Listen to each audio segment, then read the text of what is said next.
AWS की तरफ से नोटिफिकेशन रिलीज़ हुआ है, तो वो थोड़ा सा देखते हैं। तो बिना किसी देरी के वीडियो स्टार्ट करते हैं और मैं आपको उसी पेज पर लेकर चलता हूँ जहाँ पर आप मतलब जिस इन्फॉर्मेशन के लिए आप मेरी वीडियो पर आए हैं वही इन्फॉर्मेशन आपको डायरेक्टली मैं प्रोवाइड कराने वाला हूँ। तो यहाँ पर देखते हैं। तो यहाँ पर आपको जैसा कि दिख रहा होगा, यहाँ पर कुछ डेट्स दे रखी हैं, टेंटेटिव डेट्स हैं, इट मीन्स अनुमानित हैं। तो रजिस्ट्रेशन डेट आपकी 5 जून से 16 जून तक रहने वाली है। आगे बात करें एप्लीकेशन करेक्शन विंडो, अगर आपके रजिस्ट्रेशन में कोई भी गलती हो जाती है तो आप उसको करेक्ट कैसे कर सकते हैं, तो उसके लिए करेक्शन विंडो ओपन होगी जो कि आपके 22 अगस्त से 24 अगस्त 2025 तक रहने वाली है। आगे बात करें कि availability of admit cards online, तो आपके एडमिट कार्ड्स 8 सितंबर 2025 तक आ जाएंगे। एग्ज़ामिनेशन कब रहने वाला है, वो आपका 20 से 21 सितंबर, और आपको जो डेट्स रिज़र्व करके रखनी है वो 23 और 24 भी रखनी है।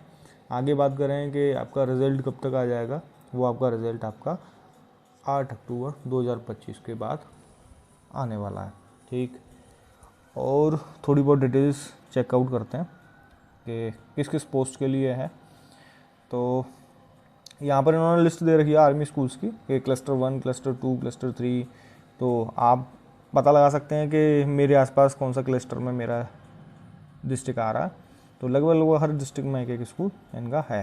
ठीक है, तो आगे बात करते हैं। तो ये वीडियोस पॉज करके आप थोड़ा सा देख सकते हैं इसको, list of the army schools. ठीक,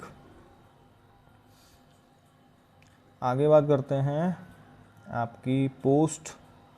तो यहाँ पर देखो पोस्ट हैं कि list of subject for online screening test as PGT, PRT और TGT। ठीक है, तो यहाँ पर किस किस की पोस्ट रहने वाली हैं, थोड़ा सा इसको भी रीड आउट कर लेते हैं। तो देखिए PGT की पोस्ट में आपका जो आपकी PGT की पोस्ट हैं उसमें PGT accountancy, PGT bio, PGT biotechnology और business studies, chemistry, computer science, economics, English core, fine arts, geography, Hindi, history, home science, informatic practice, mathematics, physical education, physics, political science, psychology, ये आपकी PGT की post रहने वाली हैं। और यहाँ बात करें आपकी कि TGT की पोस्ट कौन कौन सी हैं, तो TGT के लिए computer science, English, Hindi, mathematics, physical education, Sanskrit, science और SST रहने वाली हैं।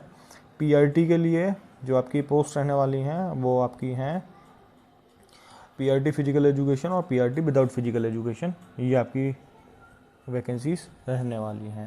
ठीक, और थोड़ा सा नोटिफिकेशन देखते हैं। PGT की पोस्ट के लिए कुछ इसेंशियल टर्म्स हैं, तो थोड़ा सा देखते हैं। अगर आप PGT के लिए पोस्ट के लिए अलाउ कर रहे हैं तो कुछ सब्जेक्ट वाइज हैं। पहले एक मेन है क्राइटेरिया इन्होंने रखा है कि किस चीज़ के लिए क्या रखना है। तो यहाँ पर देखो इसेंशियल क्राइटेरिया में इन्होंने बताया कि 2 ईयर इंटीग्रेटेड पोस्ट ग्रेजुएशन, मतलब 2 साल का आपका मास्टर्स होना चाहिए। आगे क्या कह रहे हैं, course of the regional college of education of NCERT and concern subject with at least 50% aggregator marks. आप जिस किसी भी सब्जेक्ट में फॉर्म फिलअप करने वाले हैं उसमें 50% मार्क्स आपके होने चाहिए। आगे क्या कह रहे हैं, या फिर अगर ये नहीं है तो पोस्ट ग्रेजुएशन विद मिनिमम, आपने पोस्ट ग्रेजुएशन मतलब मास्टर्स कर रखी होनी चाहिए जिसमें भी 50% मार्क्स हों, और equivalent grade is a 3 year integrated B.Ed या फिर B.Ed वगैरह तो आपके पास है तो वो भी आप इसमें इंक्लूड कर सकते हैं। Master degree for the recognised university at least 50% marks in aggregate in any subject following from. अगर आपके पास मास्टर्स डिग्री है इन नीचे जितने भी सब्जेक्ट्स हैं तो आप ये फॉर्म फिलअप कर सकते हैं। ठीक है, आगे ये क्या कह रहे हैं यहाँ पर, नेम ऑफ द पोस्ट, ये essential and other qualification less PGT computer science, PGT informative, PGT physical education. अच्छा, ये कह रहे हैं कि जो आपके सामने का क्वालिफिकेशन है, तो जैसे अभी मैं बताऊं तो मैं फ़िजिकल एजुकेशन का फॉर्म फिलअप करने वाला हूं। तो फिजिकल एजुकेशन के लिए आपकी ये B.Ed M.Ed कोई ज़रूरी नहीं है। ठीक है, क्योंकि आपके पास B.Ped और M.Ped है तो आप इसको फॉर्म को फिलअप कर सकते हैं। ठीक है, तो सब्जेक्ट वाइज क्वालिफिकेशन थोड़ा सा अलग रहने वाली है, ठीक है। आगे बात करते हैं पीजीटी इंग्लिश के लिए। आप इंग्लिश में मास्टर्स हों तो आप इस फॉर्म को फिलअप कर सकते हैं। पीजीटी इंग्लिश की पोस्ट के लिए आप मास्टर्स से हो आपके इंग्लिश में, कोई दिक्कत नहीं है। पीजीटी हिंदी के लिए आप अपने अपने सब्जेक्ट के हिसाब से ये थोड़ा सा रीड आउट कर लेना, ठीक। वीडियो पॉज करके आप इसको रीड आउट कर सकते हैं।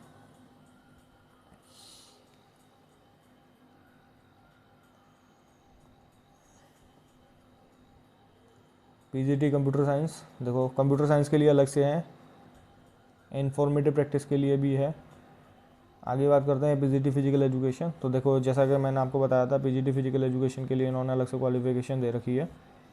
तो यहाँ पर बीपीएड या फिर आपने बीपीई या फिर बीएससी कर रखी हो हेल्थ एंड फिजिकल एजुकेशन से, ठीक है। आगे बात कर रहे हैं, इसमें भी आपकी 55% मार्क्स होने चाहिए, ठीक है, एटलीस्ट। तो एटलीस्ट इसमें अगर आपने बीपीएड कर रखी है तो 50%, पर वो 4 साल वाला इंटीग्रेटेड कोर्स होता है जो कि 12th के जस्ट बाद होता है, ठीक है। वो भी आप इसमें अगर आपने कर रखा है तो आप फिलअप फॉर्म कर सकते हैं। बीपीएड एटलीस्ट 55% मार्क्स और BP course 3 year during at least 50% marks according to the national council for teacher education form of application for recognisation the time of submission of application determine the norms and standard for recognize of teacher education program and permission to start new course और training regulation 2003। तो ये थोड़ा सा read out कर लेना। अगर आपने MPEd भी कर रखी है तो आप इसको फिलअप कर सकते हैं, ठीक है। आगे बात करते हैं, मतलब एमपीएड भी साथ में चाहिए, मास्टर्स वाला ही फिलअप कर सकता है फॉर्म को, ठीक है। टीजीटी की बात करें तो टीजीटी के लिए अलग क्वालिफिकेशन है, तो ये थोड़ा सा देख लेना वीडियो पॉज करके। TGT science, TGT mathematics, Hindi, Sanskrit या फिर कंप्यूटर साइंस के लिए क्या क्या क्वालिफिकेशन रहने वाली है। अब देखो टीजीटी फिजिकल एजुकेशन के लिए यहाँ बात करें तो टीजीटी फिजिकल एजुकेशन के लिए अगर आपने बीपीएड कर रखी है, ठीक है, बैचलर डिग्री कोई भी कर रखी है तो आप इस फॉर्म को फिलअप कर सकते हैं, ठीक है। बस इसमें कुछ परसेंटेज मार्क्स कम कर दिए गए, ठीक है।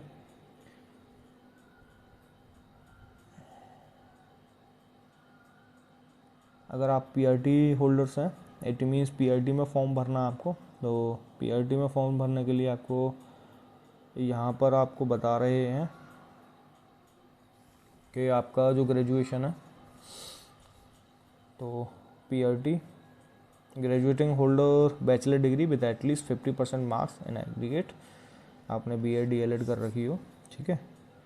और teachers who have already in service with army welfare education society या आर्मी पब्लिक स्कूल, इतने से इतने, ठीक है। अगर आपने सीटेट कर रखा हो तो बहुत अच्छी बात है और होना भी चाहिए सीटेट पास। अगर फिजिकल एजुकेशन के लिए है तो आपने bachelor degree with physical education होनी चाहिए, ठीक है। Yes, BPEd.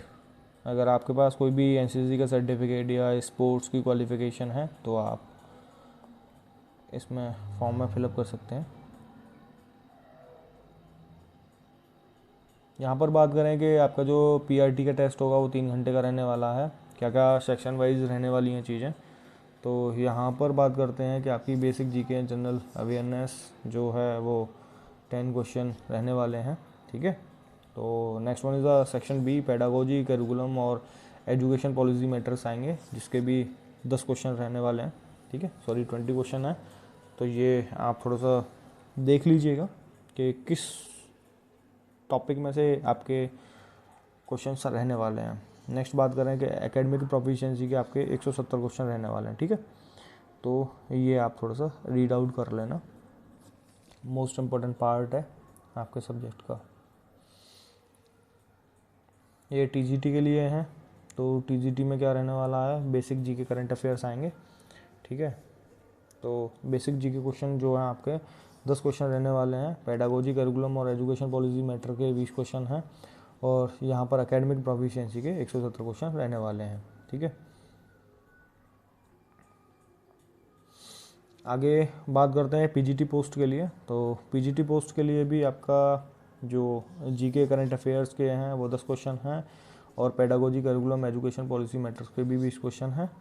और आगे बात करें सेक्शन सी में आपकी जो एकेडमिक प्रोफिशिएंसी है वो 170 क्वेश्चन रहने वाले हैं। लगभग देखा जाए तो टीजीटी पीजीटी का एग्ज़ाम पैटर्न सेम है, बस थोड़ा सा इसके अंदर जाएंगे तो लेवल ऑफ द एग्जामिनेशन थोड़ा सा चेंज रहने वाला है। ठीक है, अब जो आपकी स्क्रीनिंग होगी, ठीक है, तो उसके लिए कुछ सेंटर्स हैं, एग्जामिनेशन सिटीज़ हैं। तो आगरा, अहमदाबाद, अम्बाला, इट मीन्स आपके पास में जो भी हो तो वो आप फिलअप कर सकते हैं। ठीक है, तो जैसे कि मैं मथुरा से हूँ तो मेरा 27 यहाँ पर है। तो लगभग 41 सेंटर इन्होंने बनाए हैं एग्जामिनेशन सिटीज़, तो यहाँ पर आप फॉर्म फिलअप कर सकते हैं। Thank you for watching.